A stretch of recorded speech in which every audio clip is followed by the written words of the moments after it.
উড়াল অর্কিডের পক্ষ থেকে জানাই সকলকে সুপ্রভাত। বিশেষ করে অর্কিড প্রেমীদের জানাই আন্তরিক অভিনন্দন। আপনার এবং আমাদের প্রিয় গার্ডেনিং ইউটিউব চ্যানেল উড়াল অর্কিড সর্বদাই আপনাদের পাশে আছে। অনুরূপভাবে আপনারাও সর্বদাই উড়াল অর্কিডের সঙ্গে আছেন। আজকে আমি একটি সম্পূর্ণ ভিন্ন বিষয় নিয়ে আলোচনা করব। আমাদের ভারতবর্ষে যথেষ্ট সংখ্যক অর্কিড প্রেমী বেড়েছে, কিন্তু ইদানিং শোনা যাচ্ছে কিছু ফ্রড সেলার গাছ সেল করার নামে অ্যাকচুয়ালি অর্কিড হবিসদের ঠকাচ্ছে। শুধু অর্কিড নয়, সমস্ত গাছ প্রেমীকেই ঠকাচ্ছে। তাই আমার পক্ষ থেকে বলা, যখন গাছ কিনবেন তখন সর্বদাই অতি সাবধানে তার প্রোফাইলকে খুব ভালো করে চেক করে, প্রয়োজনে তার সঙ্গে হোয়াটসঅ্যাপ বা ভিডিও কলে কথা বলে তবেই গাছ পারচেস করবেন। দীর্ঘদিন ধরে গাছ বিক্রি করি, গাছকে ভালোবাসি। এই গত মাসেও আমিও একজন সেলারের কাছ থেকে প্রতারিত হয়েছি। 5টি ভেরিয়েগেটেড ফ্লেনোপসিস অর্ডার করেছিলাম, কিন্তু অর্ডার করার পর থেকেই তার প্রোফাইল থেকে কোনো রকম সাড়া আসছে না, মেসেঞ্জারে কথা নেই, ফোন রিসিভ নেই, যার জন্য আমি একটি পোস্টও করেছি।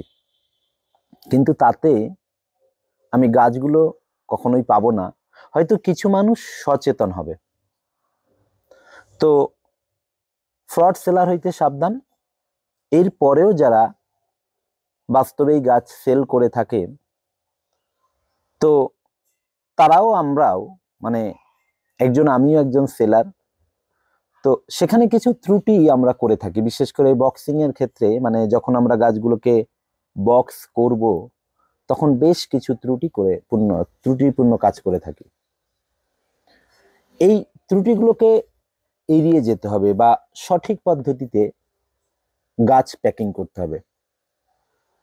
আমরা যখন থাইল্যান্ড থেকে গাছ পারচেস করি তখন দেখি তাদের প্যাকিংয়ে কত নিপুণতা। আমরা ভাবতেই পারি না একটি গাছকে এত সুন্দর করে প্যাকিং করে পাঠাবো বা পাঠানো যায় কিনা। তারা যথেষ্ট ভালো করে প্যাকিং করে, যার জন্য গাছের কোনো ক্ষতি হয় না। তবু আমরা ট্রান্সপোর্টকে বাদ দিয়েও আমাদের বক্সিং সিস্টেমটাও বক্স করাটাও অনেক সময় ত্রুটিপূর্ণ হয়। তো সেটাকে ঠিক করতে হবে। তো চলুন আমরা দেখাই, যখন একজন হবিস্ট বা অর্কিড লাভার তার প্রিয় অর্কিডকে আমাদের কাছ থেকে অর্ডার করছে বা কিনছে বা বিভিন্ন সেলারের কাছ থেকে কিনছে, তখন সেই সেলার কি কি কাজগুলো করবে, কিভাবে বক্সিং করবে, সেটাই আমরা আজকে দেখাবো। আমার ডান দিকেই দেখতে পাচ্ছেন কিছু অর্কিড রয়েছে, ডেন্ড্রোবিয়াম সিডলিং। তো এই রকমই সিডলিং থাইল্যান্ড থেকে এসে থাকে। যদি আমরা একটা সিডলিং দেখি, এটা সিডলিং। তো এই গাছটি যখন অর্ডার হবে, গাছে অবশ্যই ট্যাগ থাকতে হবে। অর্কিডের ট্যাগ থাকাটা আবশ্যক বলা যেতে পারে। ইভেন প্রচুর অর্কিড প্রেমী উইদাউট ট্যাগে অর্কিড গাছ কিনতেই চায় না। তো ট্যাগ থাকাটা একদম আবশ্যিক। খুব সুন্দর সিডলিং। তো আমার কাছে যখন এইরকম গাছ অর্ডার হবে তখন আমরা ফার্স্ট কি কাজ করব সেগুলোই আপনাদের আমরা স্টেপ বাই স্টেপ দেখাবো। তো চলুন আমরা দেখে নিই। কোনো একজন অর্কিড লাভার এইরকম 4টি গাছ আমার কাছ থেকে অর্ডার করেছে। তো অর্ডার করার পরে আমরা দুম করেই আজকে অর্ডার করলো, কালকেই প্যাকিং করে গাছগুলো পাঠানো যাবে না। এই গাছগুলো যাতে পচে না যায় তার জন্য ফার্স্ট আমাকে যেটা করতে হবে, যেদিন আমি অর্কিড ডেলিভারি দেব তার ঠিক 5 দিন আগে ফাঙ্গিসাইড সাবজল তৈরি করে নিয়ে গাছগুলোকে একবার চুবিয়ে নেব। এই সাবজলটা 1 লিটার জলে 2 গ্রাম পরিমাণে দিতে হবে। তো আমাদের এই 4টি গাছ আমাদের অর্ডার হয়েছে। তো এই 4টি গাছকে আমরা ভালো করে চুবিয়ে নিলাম। 5 মিনিট এইভাবে চুবিয়ে রাখতে হবে।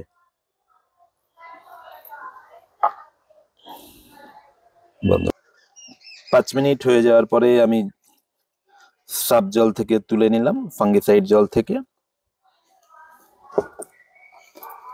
তো সাব জলে চোবানোর পরে এর ভেতরে যাতে জলগুলো জমে না যায় তার জন্য আমি এটাকে উল্টো ভাবে, অর্থাৎ রুটগুলো উপরের দিকে, গাছের পাতাগুলো নিচের দিকে করে এইভাবে হয় দড়ি দিয়ে ঝুলিয়ে রাখবো, অথবা দেখা গেল কোনো কিছু সাপোর্ট নিয়ে এইভাবে আমি গাছগুলোকে রাখবো। এইভাবে রাখার ক্ষেত্রে অবশ্যই লক্ষ্য রাখতে হবে যাতে কোনো পাতা ভেঙে না যায় বা ক্ষতিগ্রস্ত না হয়। এইভাবে আমি মোটামুটি গাছটাকে ড্রাই করে নিলাম। আমরা যখন গাছ প্যাকিং করব, আমাদের প্যাকিং বাক্সটা খুব ভালো হতে হবে। এটি 1 2 3 4 5 লেয়ারের একটি বোর্ড। চিনতেই পারছেন এটি হলো ডিমের বাক্স। তো এই ডিমের বাক্স থেকেই আমি প্যাকিং বাক্স তৈরি করে নেব। এইভাবে আমি কেটে নেব। ফার্স্ট এইদিকে একটা পার্ট আর এই দিকের একটা পার্টের হাফ কেটে নেওয়ার পরে এইভাবে আমি কেটে নেব।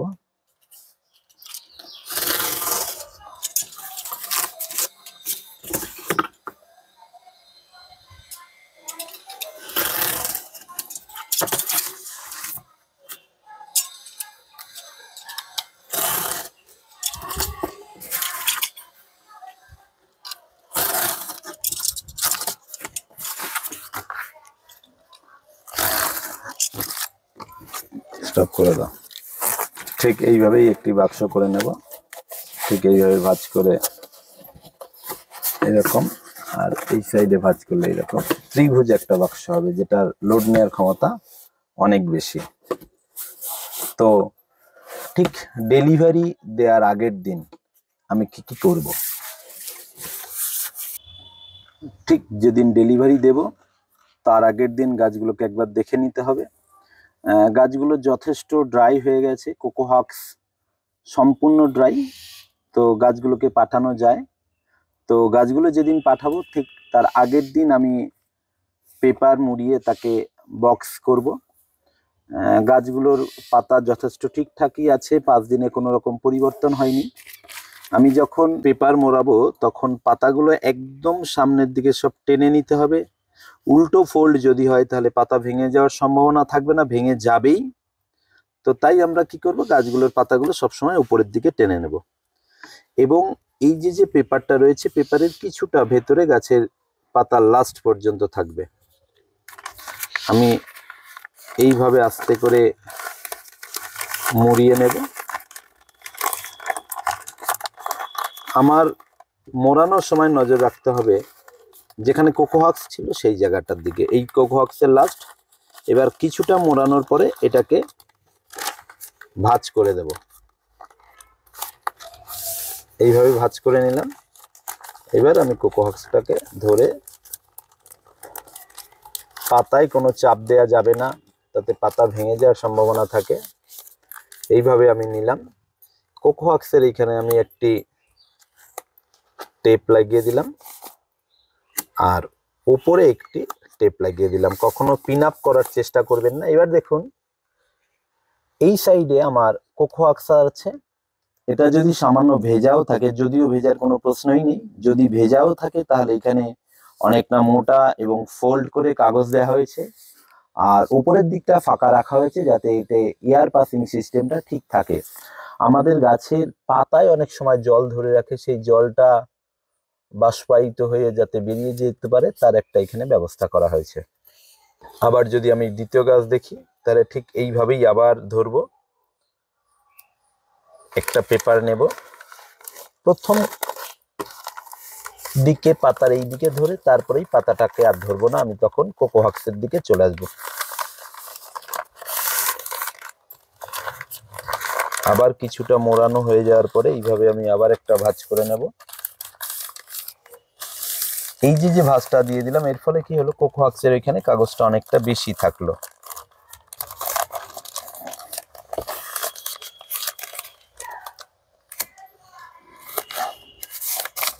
চারটি অর্কিড প্যাকিং করা হলো।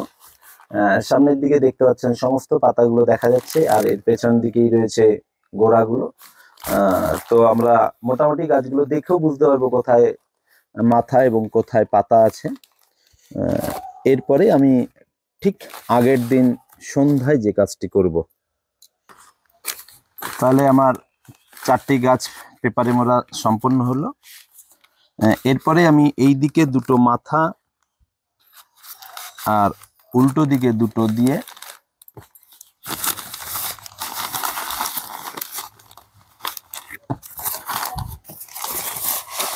এই যে উপরে যে ফাঁকা জায়গাটা আছে সেটা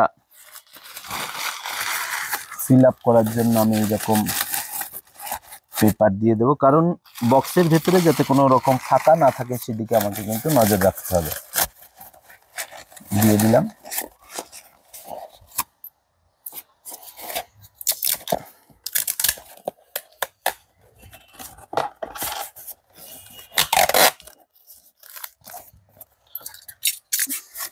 এই ফাঁকা অংশটাকে ফিল আপ করার জন্য একটা কাগজ দিয়ে দিলাম। এরপরে এই সাইড থেকে একটা মুড়ে দিলাম, এই সাইড থেকে আরেকটা, এই সাইড থেকে একটি। এবার এইটাকে একটু লাগাতে হবে, একটু সাইড করে সমানভাবে লাগিয়ে দিলাম।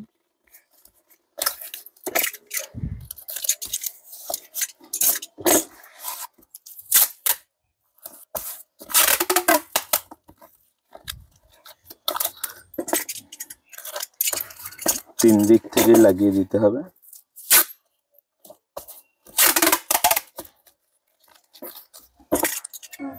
এবার এই সাইডটাকে মুড়িয়ে দেওয়ার জন্য একটা আমি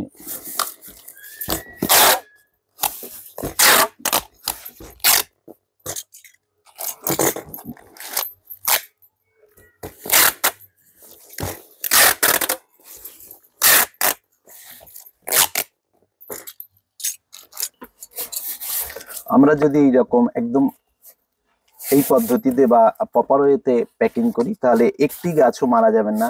এইভাবে যদি 10 দিনও পড়ে থাকে তাহলেও একটি গাছ মারা যাবে না। এরপরে আমার যেটা করণীয় সেটা একটি ট্যাগ লাগাতে হবে। এটা একটি ট্যাগ, আপনারা এইভাবে ট্যাগ তৈরি করে নেবেন এবং এই সাইডে যে ঠিকানায় যাবে তার অ্যাড্রেসটা এই সাইডে লিখে নেবেন। এরপরে ট্যাগটা আমরা লাগাচ্ছি।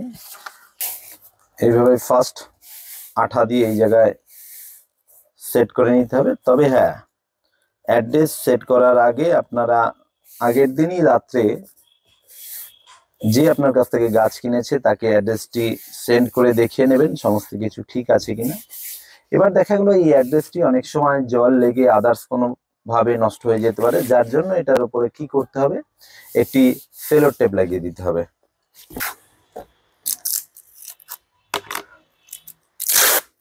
যাতে কোনোভাবেই ঠিকানাটা নষ্ট না হয়।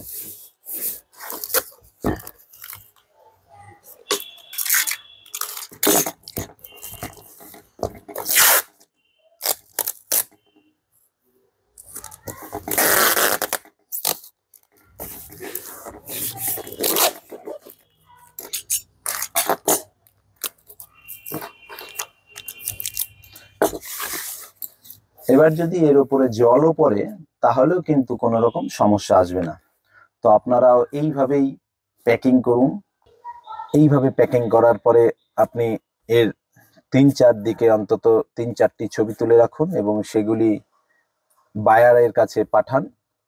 তারপরে আপনি আপনার পার্সেলটিকে নির্দিষ্ট মাধ্যমে সেটিকে পাঠাতে পারেন। এইভাবে প্যাকিং করুন, তাহলে অর্কিড গাছ আমাদের সুস্থ স্বাভাবিক থাকবে।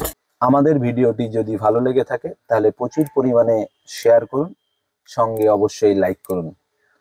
আপনারা আমাদের পাশে থাকার জন্য আপনাদের জানাই আন্তরিক অভিনন্দন।